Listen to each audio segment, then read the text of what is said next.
Bismillahirrahmanirrahim. Assalamualaikum warahmatullahi wabarakatuh.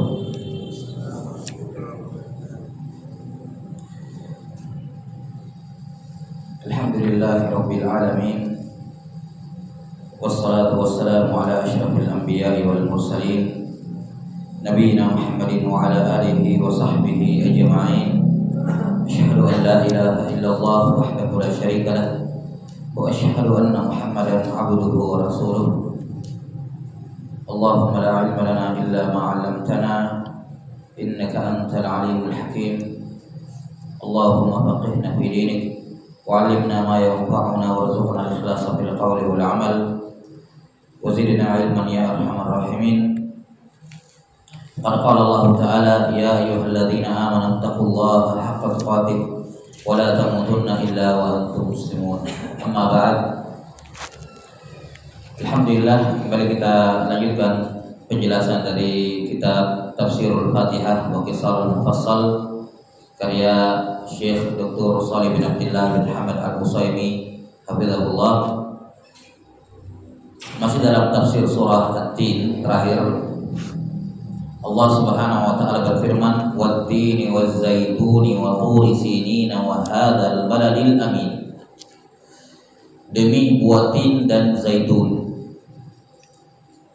Sudah berlalu dijelaskan bahwa yang dimaksud dengan buah tin dan zaitun bukan buahnya, tapi tempat tumbuhnya. Karena setelahnya Allah berfirman tentang Mekah, berarti ini bukan berbicara mengenai buah-buahannya, tapi berbicara mengenai tempatnya, tempat tumbuhnya. Di mana ketiga itu buah tin dan zaitun itu kebanyakannya tumbuh di negeri Syam. Ya. Di mana Allah Subhanahu wa taala bersumpah dengan negeri Syam. Di mana di negeri itu banyak tumbuh buah tin dan zaitun, dikarenakan negeri Syam ini adalah salah satu negeri-negeri yang diberkahi oleh Allah Subhanahu wa taala. Salah satu negeri yang dimuliakan oleh Allah Subhanahu wa taala, di mana banyak sekali nabi yang diutus ke negeri Syam. Karena Syam di zaman dahulu luas sekali cakupannya. Ya, termasuk tentu saja yang paling inti di zaman itu Palestina. Ya, Palestina. Kalau sekarang Palestina, Suriah dan sekitarnya, negeri-negeri yang ada di sekitar itu semua masuk dalam daerah Syam. Nah, jelas ya. Dan artinya Allah Subhanahu wa taala bersumpah dengan negeri yang mulia ini, negeri Syam. Dan sampai sekarang negeri Syam masih menjadi negeri kaum muslimin yang dipenuhi oleh banyak ulama. Ya, oleh banyak ulama, orang-orang saleh di sana. Karena memang negeri tersebut diberkahi oleh Allah Subhanahu wa taala, di mana banyak nabi, ya. Kalau nggak mau dikatakan kebanyakan nabi turunnya di daerah sana. Walaupun pada masa yang berbeda, zaman yang berbeda, abad yang berbeda. Kemudian dikatakan wahada wa turi sinin. Ya, kemudian Allah Taala bersumpah dengan bukit Sinin. Ya. Nah, ini turi sinin, ini adalah bukit yang Allah Taala berbicara kepada Nabi Musa. Berbicara kepada Nabi Musa. Disinilah Allah Subhanahu wa taala ya menampakkan cahayanya sampai gunung tersebut hancur. Turi sinin. Allah Taala bersumpah dengan bukit ini, dengan nama bukit ini. Turi sinin. Ini juga nama tempat. Nah, di mana asal sinin ini adalah padang pasir yang terletak antara Mesir dengan Syam, negeri-negeri di Palestina. Kemudian disebutkan wahadzal baladil amin, dan demi negeri yang negeri yang aman ini, yakni Mekah, tempat diutusnya Nabi Sallallahu Alaihi Wasallam. Maka Allah Subhanahu Wa Taala bersumpah dengan 3 tempat paling penting, atau salah 3 dari tempat-tempat yang paling penting di muka bumi ini. Yang pertama negeri Syam, negeri yang kebanyakan Nabi diutus di situ. Kemudian Allah bersumpah dengan bukit yang terdapat di daerah sini, ya, atau sekarang disebut Sina, padang pasir, ya, yang terletak antara Mesir dengan Palestina. Mesir di benua Afrika, kan begitu. Nah, kemudian Allah Ta'ala, dan itu momen atau tempat yang penting bagi Nabi Musa alaihissalam. Kemudian Allah Ta'ala bersumpah dengan Mekah. Ini 3 negeri, ya, negerinya para nabi dan rasul. Di situ mereka diutus. Itu tempat yang penting bagi mereka. Karena itulah Mekah menurut pendapat yang paling kuat di kalangan ulama lebih afdal dibandingkan Madinah. Ya. Lebih afdal dibandingkan Madinah. Ada khilaf di kalangan ulama yang mana lebih afdal, lebih mulia, Mekah atau Madinah. Pendapat mayoritas ulama mengatakan Mekah lebih utama. Karena di situ ada Baitullah, di situ ada rumah Allah Ta'ala, di situ Nabi SAW dilahirkan, di situ Nabi SAW diangkat menjadi Nabi dan diangkat menjadi Rasul. Dan kata Nabi SAW ketika beliau hijrah meninggalkan Mekah, beliau merasa sedih. Kemudian beliau mengatakan, seandainya saya tidak diusir oleh pendudukmu, aku tidak akan meninggalkanmu. Saking cintanya kepada Mekah Nabi SAW.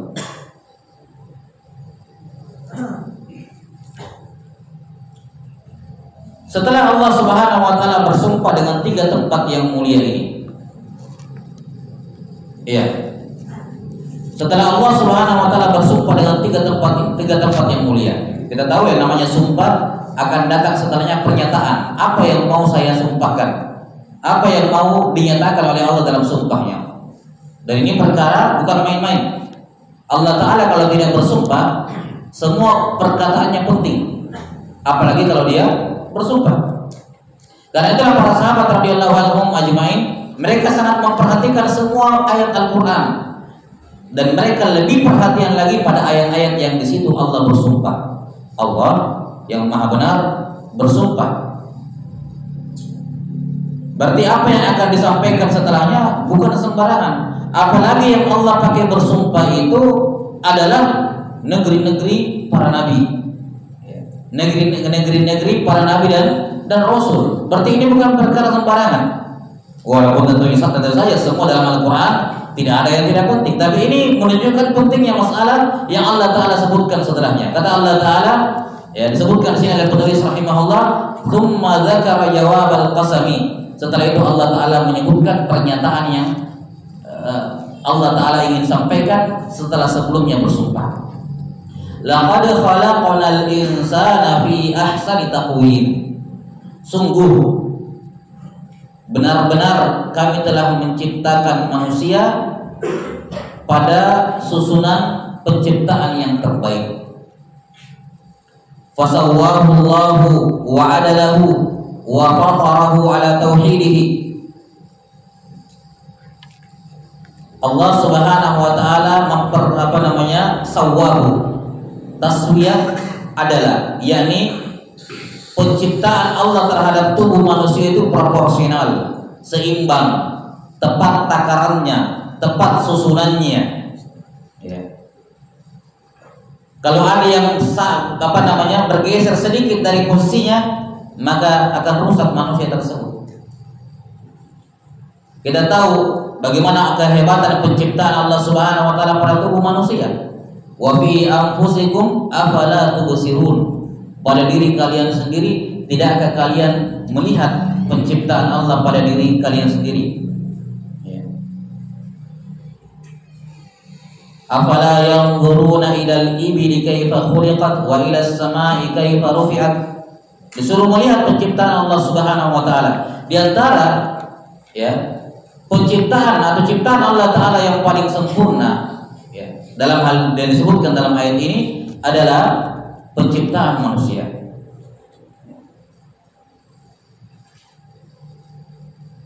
Di mana secara fisik dan secara lahir dan secara batin Allah Ta'ala menyempurnakan penciptaannya. Secara fisik manusia, lihat bagaimana keindahan fisik manusia. Tidak ada makhluk lain yang diberikan postur fisik tubuh yang seimbang seperti manusia. Ya, adil, proporsional. Belum kita berbicara bagaimana kerumitan di dalamnya. Kata para ulama, kalau saraf dalam tubuh manusia mau dihubungkan semua digabungkan, itu cukup untuk dipakai mengelilingi bumi panjangnya dalam tubuh kita itu. Bagaimana Allah Subhanahu wa taala menciptakan seluruhnya dalam ukuran yang seperti ini. Wa fatarahu ala tauhidihi, itu zahirnya. Nah, untuk melihat hal ini ya tentunya butuh mempelajari ilmu-ilmu kedokteran. Karena itulah mempelajari ilmu kedokteran termasuk ilmu yang disyariatkan. Ya. Nah, anatomi tubuh dengan semua macam jenisnya. Bahkan ada yang lebih spesifik lagi tentang telinga ya, telinga, hidung, tenggorokan, khusus untuk organ dalam, khusus. Ini semuanya tidak ada habis-habisnya sampai akhir zaman. Manusia belum berhenti menyingkap kehebatan ciptaan Allah Subhanahu wa taala pada tubuh mereka sendiri. Ya. Maka apalagi pada selainnya, makhluk Allah di lautan, makhluk Allah di angkasa. Pada diri dia sendiri saja belum selesai. Dia cari tahu, menggali tentang dirinya. Masih jauh dari kata selesai. Dia menggali dan mempelajari bagaimana kehebatan Allah pada tubuh manusia tersebut. Ini secara zahir, secara batin ahsanu takwin, kata beliau, wa fafarahu ala tauhidihi. Allah memfitrahkan manusia di atas tauhid kepada Allah Ta'ala. Fitrah manusia itu di atas tauhid. Di mana Allah Subhanahu wa taala ketika sudah menciptakan semua roh, dikumpulkan di alam roh, kemudian Allah Ta'ala mengambil persaksian dari mereka semua, alastu bi rabbikum, bukankah saya adalah Tuhan pencipta dan sembahan kalian? Qalu bala syahidna. Mereka semua, roh semua itu berkata, kami bersaksi. Karena itulah kata Nabi SAW, kullu mauludin yuladu alal fitrah. Semua yang dilahirkan di atas fitrah. Namun dengan takdir dan hikmah Allah Ta'ala yang mendalam, ada yang lahir dari keluarga Yahudi, maka dia pun jadi Yahudi. Fa'abawahu yuhawwidani. Ada yang lahir dari orang tua Nasrani, maka dia pun jadi Nasrani.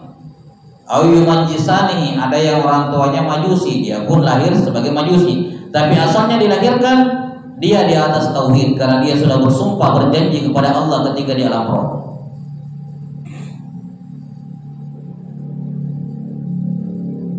Maka fitrah manusia adalah tauhid. Fitrah manusia adalah tauhid. Karena itulah selama fitrah manusia tidak rusak, itu tidak sulit untuk mengajak dia kepada tauhid, kepada Allah Ta'ala. Lihat para sahabat radhiyallahu anhum ajmain. Lihat bagaimana para sahabat radhiyallahu anhum ajmain. Dan lihat para penentangnya. Bagaimana Allah Subhanahu wa taala, lihat bagaimana nampak jelas di antara mereka. Kalau kita membaca sirah para sahabat, kisah-kisah sahabat-sahabat tertentu, bagaimana mereka memeluk agama Islam, terkadang kisahnya sangat simpel, simpel sekali. Dengan mudahnya mereka menerima agama, sangat mudahnya mereka menerima agama Islam. Dan demikian pula sebaliknya, yang menentang, penentangannya bukan alasan yang bisa diterima dengan akal, seharusnya tidak menentang. Makanya karena itu dalam Al-Quran Allah Ta'ala banyak berargumen, banyak berhujjah dengan fitrah manusia, fitrah kaum musyrikin, yang seharusnya dengan fitrah tersebut mereka menyembah Allah Subhanahu wa taala. Tapi tatkala mereka tidak menyembah Allah, ini menunjukkan fitrah mereka sudah bermasalah. Lihat bagaimana Nabi Ibrahim alaihissalam berargumen dengan kaumnya. Nabi Musa alaihissalam, ketika Samiri menjadikan patung sapi emas, mengatakan hadza ilahukum wa ilahu Musa fanasi. Ini adalah Tuhannya kalian dan Tuhannya Musa, patung sapi ini. Tapi Musa sudah lupa sama Tuhannya. Kata Allah Ta'ala, afala yarawna alla yarji'a ilaihim qawla wala yamliku lahum dharra wala naf'a. Tidakkah mereka lihat dengan akal mereka? Ini sahabat tidak bisa membalas ucapan, diajak ngomong nggak bisa balas, nggak bisa berbicara. Patung sahabat ini, dan tidak bisa memberikan mudarat dan manfaat untuk mereka sendiri.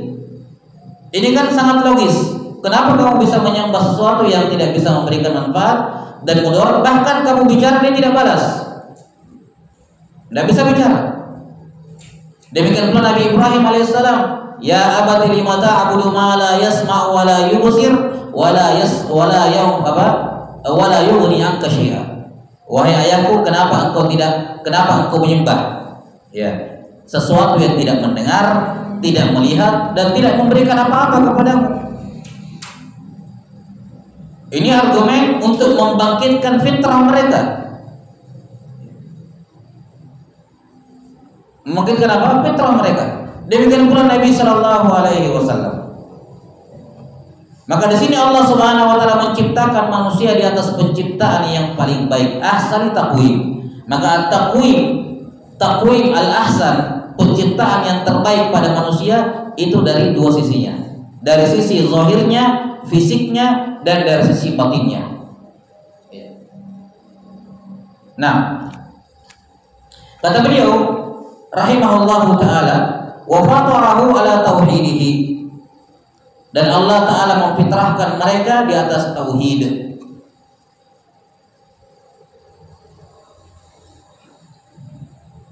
Kemudian Allah taala berfirman, "Tsumma radadnahu asfala safilin fi nari jahannam." Kata penulis rahimahullah, maksud asfala safilin, kemudian kami kembalikan mereka ke tempat yang paling rendah. Kata penulis menafsirkan, fi nari jahannama in kafar. Kami kembalikan mereka ke neraka jahannam kalau mereka kafir kepada Allah Subhanahu wa taala. Ya, kalau mereka kafir kepada Allah Subhanahu wa taala.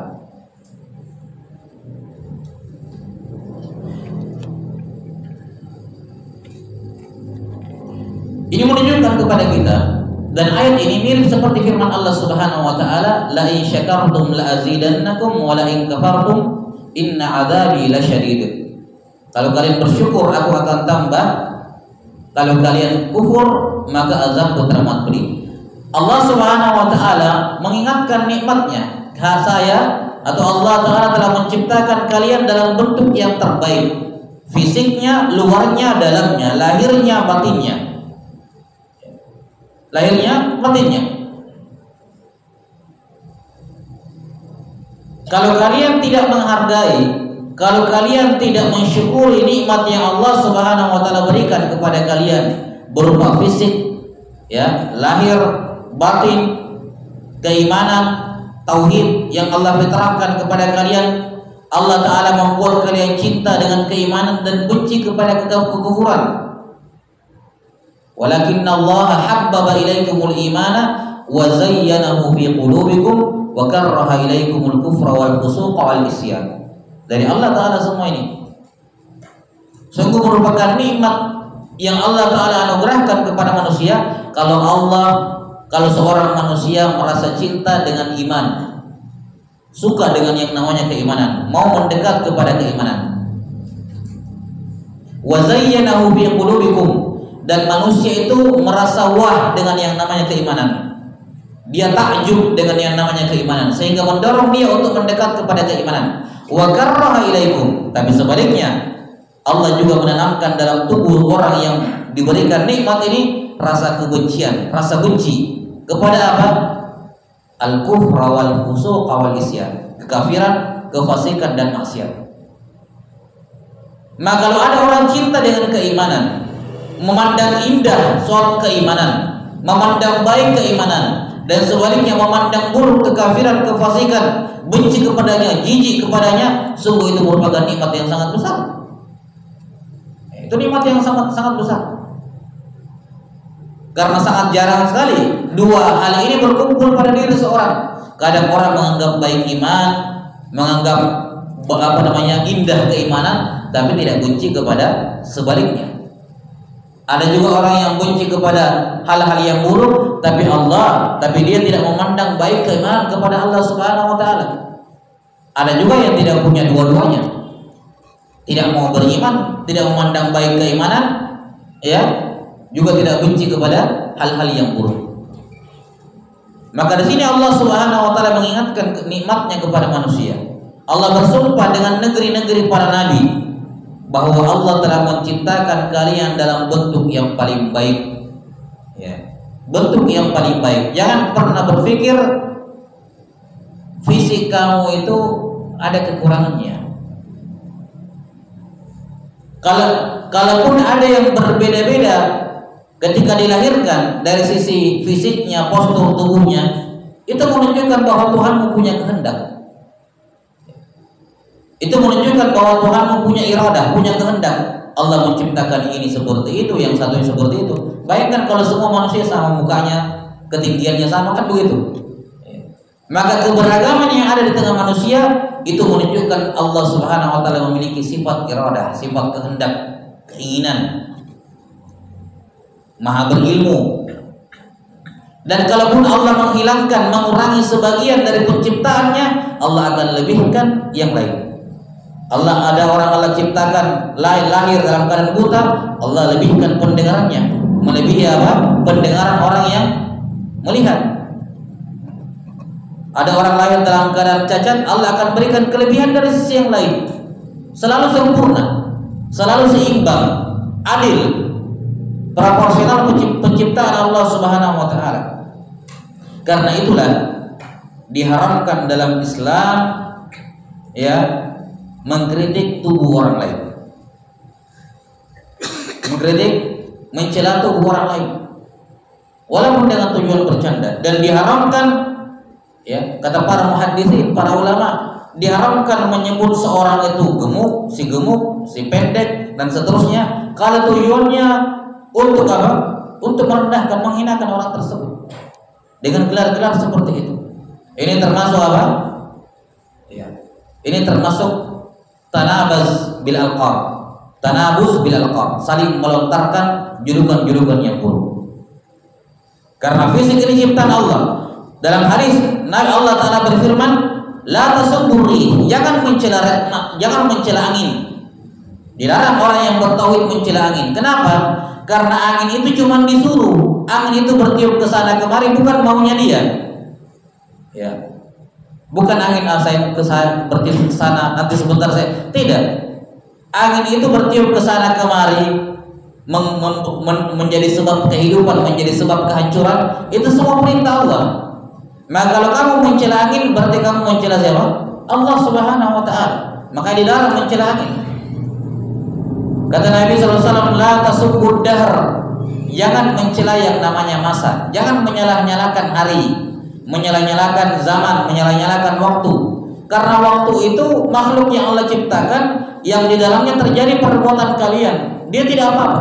Waktu itu Allah ciptakan sebagai wadah dari perbuatan kalian. Jangan salahkan wadahnya. Kalau kamu menyalahkan waktu, kamu menyalahkan pencipta waktu, yaitu Allah Ta'ala. Maka sama seperti manusia, ketika kita mencela orang dengan fisiknya, itu tidak langsung mencela Allah Subhanahu wa taala sebagai penciptanya. Dia yang menciptakan makhluk itu seperti itu, tubuhnya seperti itu, fisiknya seperti itu.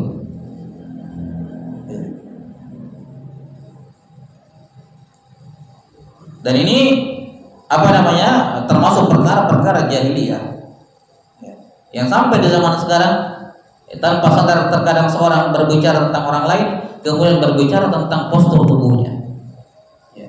Ini hal yang harus dijauhi.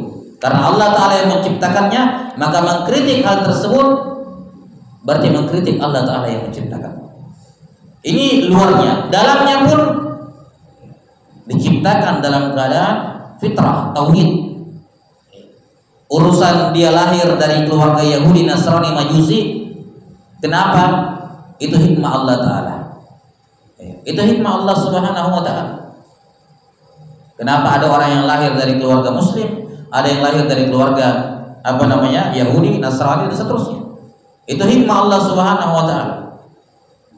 Maka beruntunglah dan bersyukurlah orang-orang yang lahir dari keluarga yang Muslim. Karena itulah kalian harus mensyukuri semua pemberian Allah Ta'ala tersebut.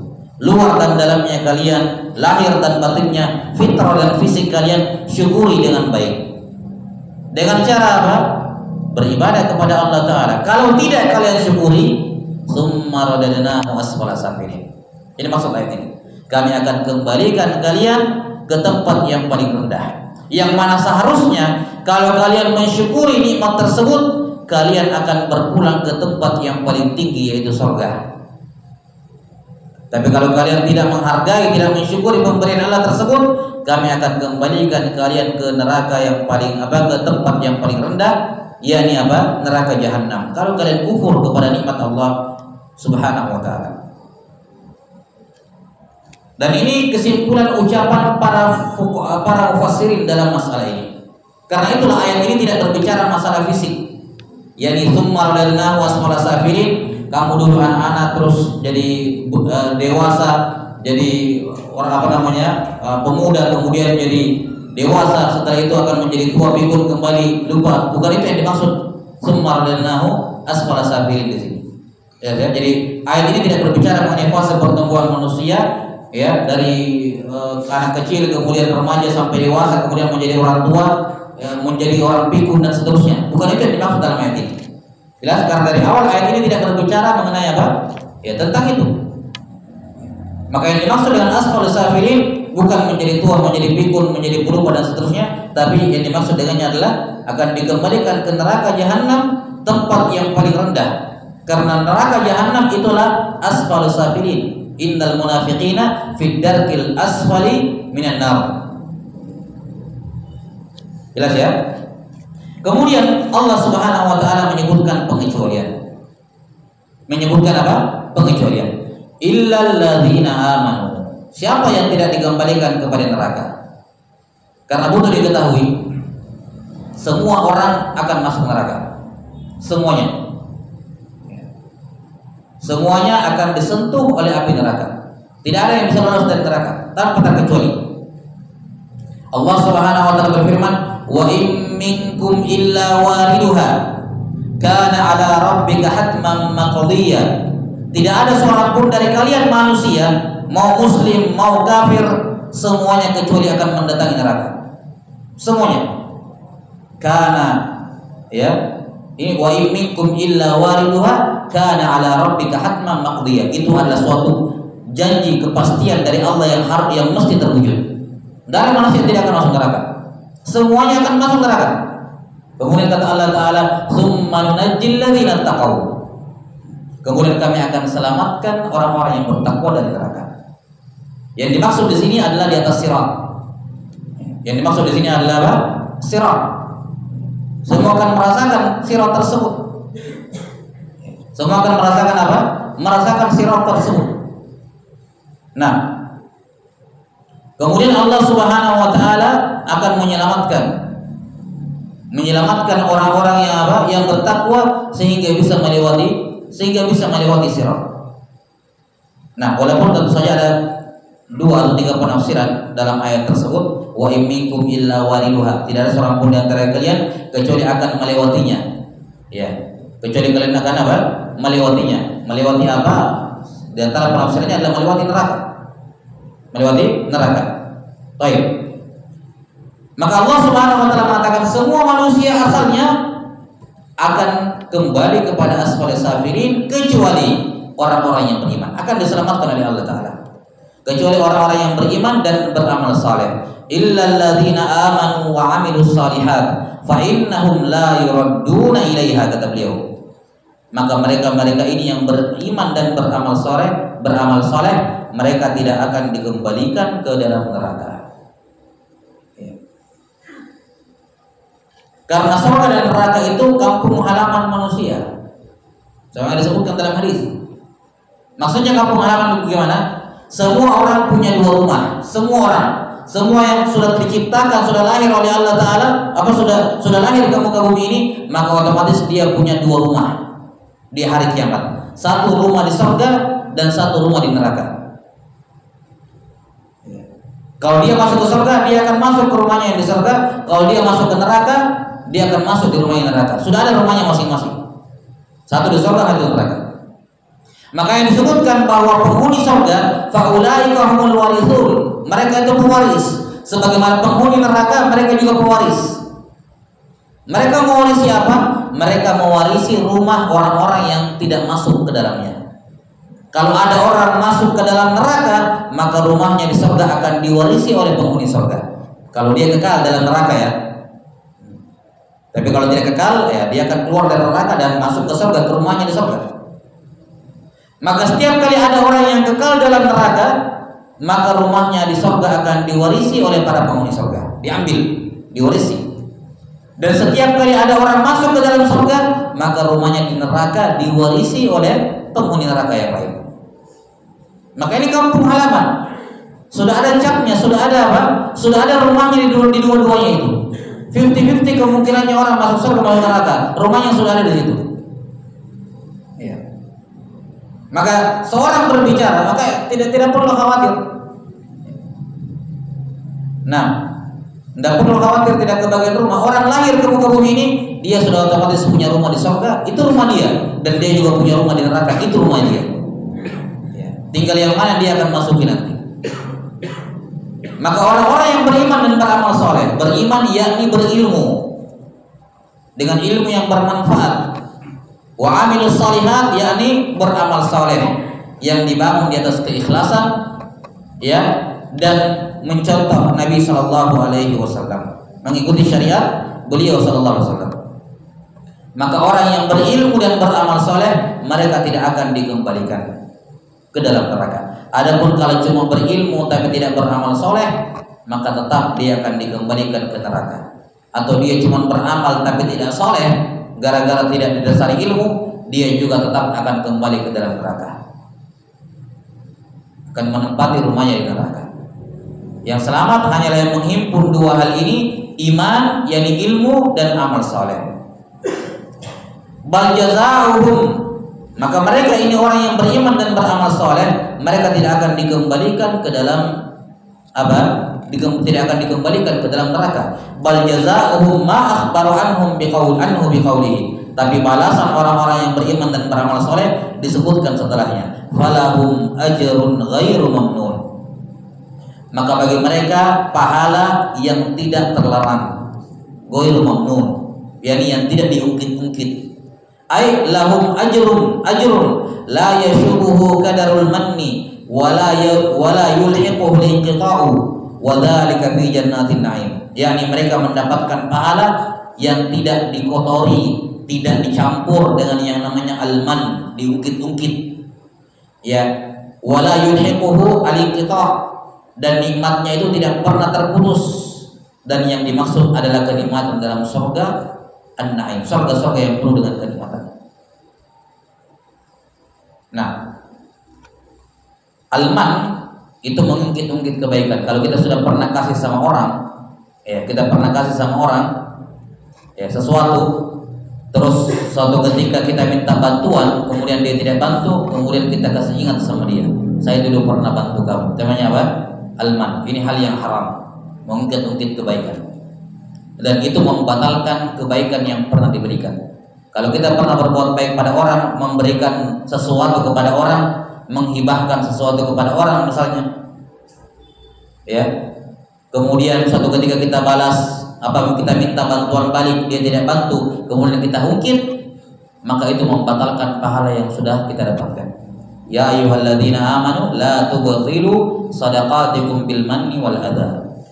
Wahai orang-orang yang beriman, jangan batalkan pahala sedekah kalian dengan mengungkit-ungkitnya dan mengganggu orang yang sudah kalian bantu. Karena itulah lebih mending menyewa sesuatu daripada menerima pemberian orang.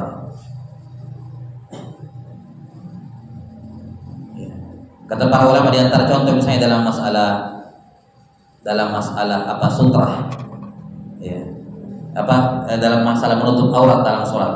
Kalau dia tidak punya pakaian apa-apa untuk menutup auratnya, terus di hadapan dia ada dua orang, satunya menyewakan pakaian, satunya mau menghibahkan pakaian, memberikan pakaian, maka dia lebih utama menyewa pakaian tersebut dibandingkan menerima pemberian orang.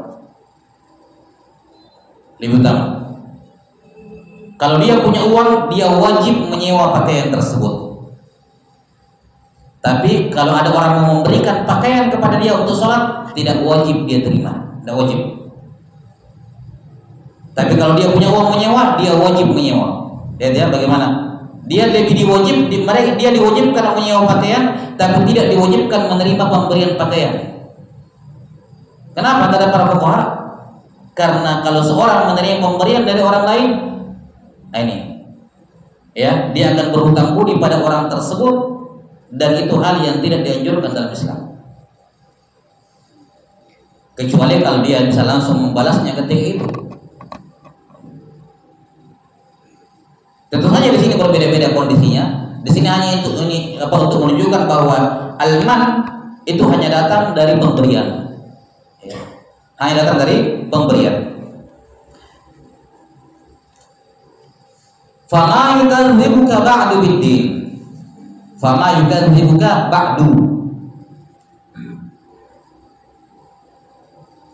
Maka mereka, wahai Muhammad, ya, yakni orang yang mendustakan kamu itu, mereka tidak mendustakan kamu setelah itu. Ba'du, ya. Ba'du apa? Yakni setelah engkau menyampaikan semua syariat, engkau menampakkan argumen, menampakkan hujjah, menampakkan mukjizat, ya, dengan semua macam bentuk kabar gembira dan peringatan. Kali kamu sudah sampaikan kepada mereka, terus mereka tetap apa? Ya, tetap mendustakan kalian, mendustakan kamu, wahai Muhammad, mendustakan hari pembalasan. Apa yang dimaksud dengan ad-din di sini? Fama yukadzibuka ba'du bid-din. Ad-din yang dimaksud di sini sama seperti dalam surah Al-Fatihah, Maliki yaumiddin, yakni wa huwal hisabu wal jazaa'u 'alal amal. Yaitu apa? Hisab dan balasan terhadap amalan. Nah, fama yukadzibuka ba'du bid-din. Maka mengapa mereka apa? Kata beliau rahimahullah, fa ayyu syai'in yaj'aluka ayyuhal insan mukadziban bima ja'at bihi ar-rusulu minasy-syara'i wal manahij wa ma basyarat bihi wa anzarat minal jazaa'i bil jannati wan nar wa anta qad khuliqta fi ahsani taqwim. Fama yukadzibuka ba'du bid-din. Di sini zahirnya ma adalah istifham, pertanyaan. Pertanyaannya sifatnya pertanyaan ingkari, pengingkaran. Kenapa? Ya, apa alasannya mereka yang mendustakan engkau, hai Muhammad, yang mendustakan hari kebangkitan, mendustakan syariat dan manhaj yang dibawa oleh para rasul, mendustakan semua kabar gembira dan peringatan yang disampaikan berupa surga dan neraka? Kenapa mereka masih mendustakannya padahal mereka telah diciptakan dalam bentuk yang paling baik? Ini hubungannya dengan ayat yang pertama. Karena itulah di antara syarat syahnya seorang beribadah, di antara syarat wajib ibadah adalah memiliki pendengaran dan penglihatan. Karena itulah siapa yang lahir dalam keadaan tidak punya pendengaran dan penglihatan, tidak ada ibadah yang wajib bagi dia, semua gugur, termasuk sholat. Kalau ada anak lahir, ya, dalam keadaan buta dan tuli, maka tidak wajib sholat dan ibadah-ibadah lain bagi dirinya. Kenapa? Karena tidak belum sampai kepadanya hujjah dan syariat dari Rasulullah Sallallahu Alaihi Wasallam. Ya, satu ayat yang terakhir insyaallah kita jelaskan pada pertemuan berikutnya. Naktabi hadzal qadar. Wassallallahu ala nabiyyina Muhammadin wa ala alihi wasallam. Walhamdulillahirabbil alamin. Assalamualaikum warahmatullahi wabarakatuh.